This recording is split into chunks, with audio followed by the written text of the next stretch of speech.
Hey, welcome back to Surviving the Bad Guys. We really appreciate you all being here. Cheers. Tonight is probably one of the weirdest freaking cases that we've covered in probably a long time. We haven't done a Florida man in a while. Yeah, Florida man. And this is so freaking weird, man. You do not want to miss this because I'm telling you, it'll make your blood curdle. So come right back.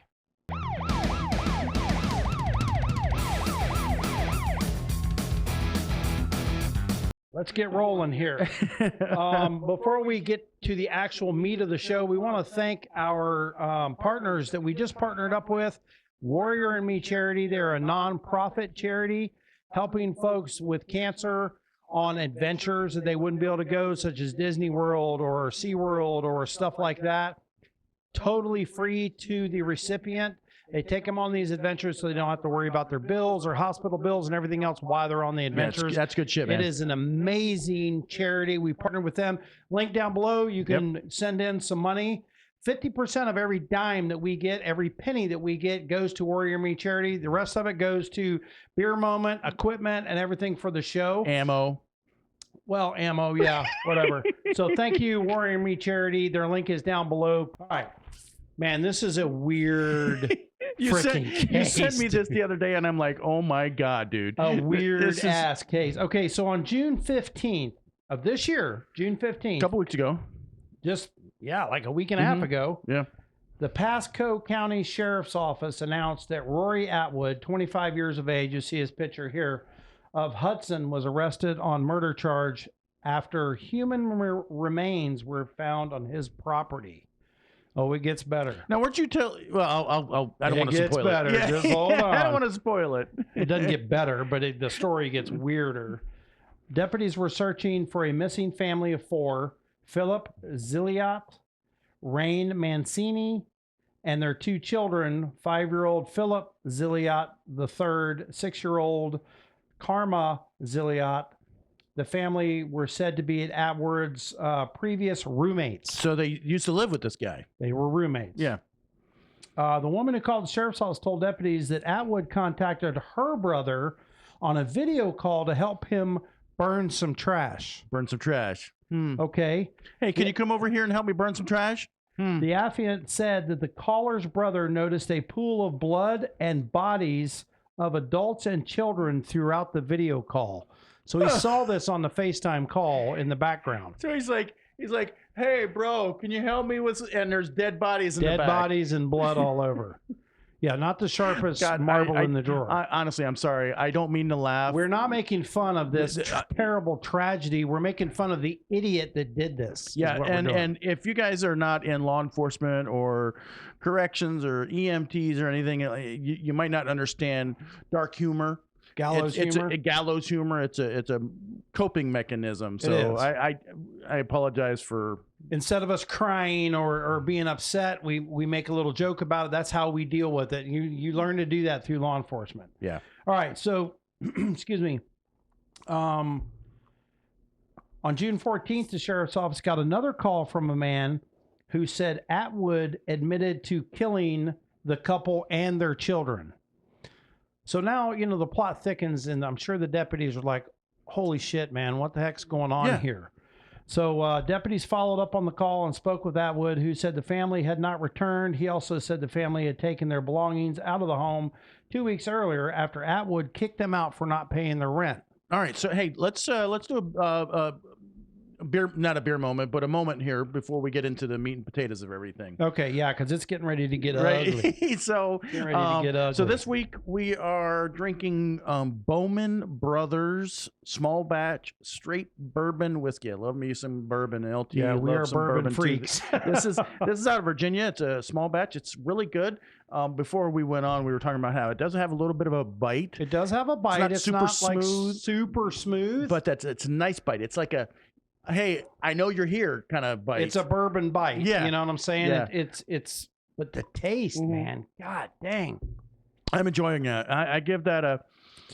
That's good. God, it's so hard to judge bourbons because there's so many of them, but I give that a 6. Yeah, I'm going to give it probably a little higher, 6.5. That most of our beer and whiskey is provided to us by our sponsor, and here is a word from them. Mainstreet Realty is your power team for all your real estate needs. Contact us at 407-416-2295 when you are ready to make that move. Thank you. Awesome. Thanks to our sponsors very much. Speaking of sponsors, if you guys would like to sponsor or if you would like to support the show, we have put a pay link in the comment section. You can support us by purchasing some beer or bourbon for us. And as LT said earlier, 50% of all of our donations to the show go directly to Warrior and me. Deputies also searched the property and inspected the fire pit, which appeared to be a 10-foot in diameter and had various unburned items on the top of the on top, and ash and various burned debris at the base. According to the affiant, a cadaver dog removed small skeletal remains from the fire pit. I was reading earlier, you had mentioned that, or somewhere in here, that somebody said, oh, there might be animal remains. Oh, that's him. Okay, yeah. So he said there may be animal remains horse bones in the fire pit. So the dog doesn't differentiate human, horse, whatever. It's if it's a cadaver, the dog is going to strike. That's dead animal or human. It's gonna pick it up. Yeah. Okay. Yeah. So the document that the report had said the first forensic science administrator, Austin Polanitza, I guess. Why do you pick the words with the cases with the hardest words? I know, right? What the hell? Responded to the scene and found several fragments of human long bones on the surface of the fire pit and 2 apparent human vertebrae, all of which had apparent thermal damage to them. What's thermal damage? He tried to burn them, but it's hard to burn a body. It really is, because it's was it 78%? You know, you got to add a lot of fuel to it, and the bones, you got to really make it hot, and teeth. It would have to be. I mean, they cremate folks and reduce them to ash, but those temperatures are like way 2,000 degrees or something. I mean, in a closed, right? You know, yeah, in like a kiln. I mean, almost like right. So they found vertebrae which had thermal damage. Was this guy just stupid or what? Well, I mean, killed somebody. What do you think? Well, I mean, there are smart killers. I mean, well, to a point. Yeah. Most of them get caught. But anyway, the scientists also determined that the remains the cadaver dog found were part of a human skeleton that still had soft tissue. Yeah, so it hadn't burned all the way up. So yet. They did not burn. He did not have the fire near hot enough to get rid of all the soft tissue, which contains the DNA. I mean, the bones do too, but you know, this guy. Well, what did we say? Florida man, right? But I mean, my God, he burns an entire family up in a fire pit. What kind of sick son of a bitch does that, man? Yeah. I mean, golly. Did we determine, have they determined as of yet, since this happened, what the cause of death originally was, or is that still to be determined? Hold on. We're still getting there. Come on. I know. Cletus. I know. I always jump ahead. Sorry. During the search, they noted, see, I don't do that to him, but he always asks questions that, are in the material. 20 years as a detective, I ask questions. It's okay. During the search, they noticed a possible scent of chlorine on the front porch, but the cadaver dog determined the human scent or scent of human remains in the area, although it could not be pinpointed. So the chlorine covered up whatever was right there on the porch, which threw the dog off to pinpoint the exact location of the cadavers.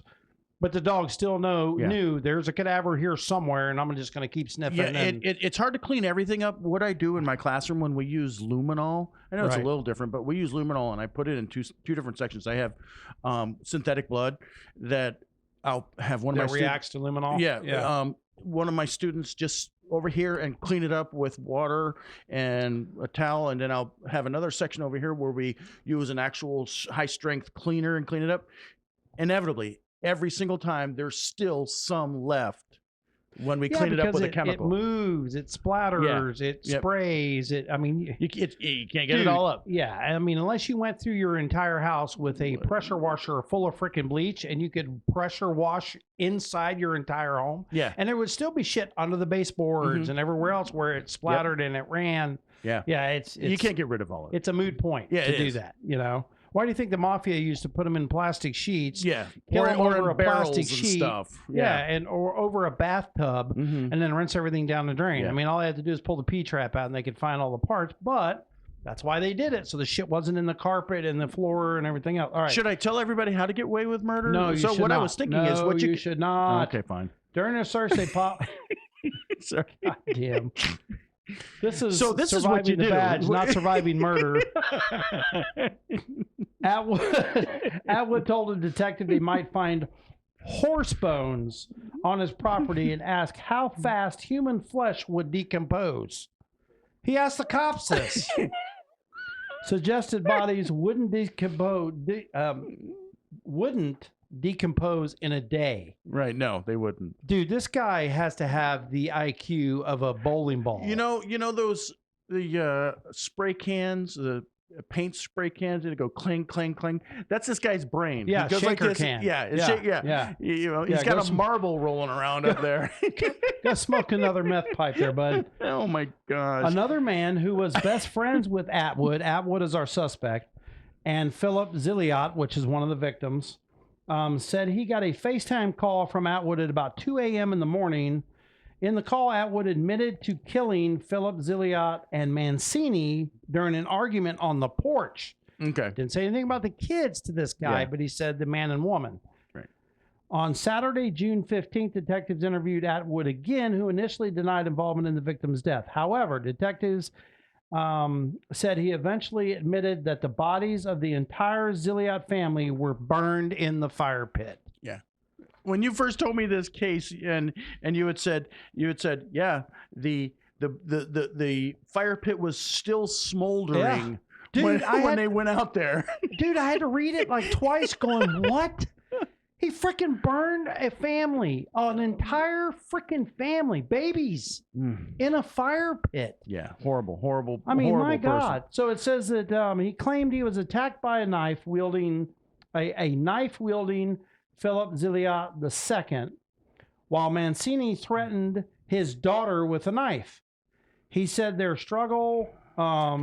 struggle, the gun went off and shot Mancini multiple times, which is the female, the mother. The suspect then said he used the gun on Philip Zilliot with 2 gunshots in the head. Yeah. So I mean, self-defense for one person, okay. You know what? Somebody runs at me with a knife and I shoot them. Shame on you. Self-defense. No. Put it on. Absolutely. Or Okay. shame on them. Right. Yeah. But then what about the other 3? So he says the suspect did not mention what happened to the children in his initial statement. Oh, I'm sorry. The suspect did not have any significant injuries on the body from a fight, even though he said he was punched several times in the left side of the head. Yeah. So he had no bruising, no red marks, no swelling, no nothing. He's a liar and an idiot. Exactly. He did not mention what happened to the children in the initial statement, but he claimed the couple killed their own children and denied seeing them after they went to their room earlier that evening. So you killed your kids. You know what? I'll just dispose of the bodies for you. Yeah. Come on. This guy's an idiot. But then he admitted to killing the whole family. Yeah. I mean, yeah, this guy's screwed. He is screwed. Detectives said that Atwood told them he dragged the couple to the fire pit and put them in there along with the blood-covered couch and the firearm used in the incident. The son of a bitch drug a whole couch out and put it in the fire pit. That's what was still smoldering, probably. Yeah. That and a gun. Let me put a gun in a fire pit because that will disappear. I guess he's going to think it's going to burn the fingerprints off, which it will. It would. But I mean, you got rifling, you got firing pin marks, you got oh my gosh. This get guy. this. Atwood claims he did not remember cleaning the interior of the residence, but if he did clean, then he would have disposed of the towels and the cleaning items in the fire. Really, you think?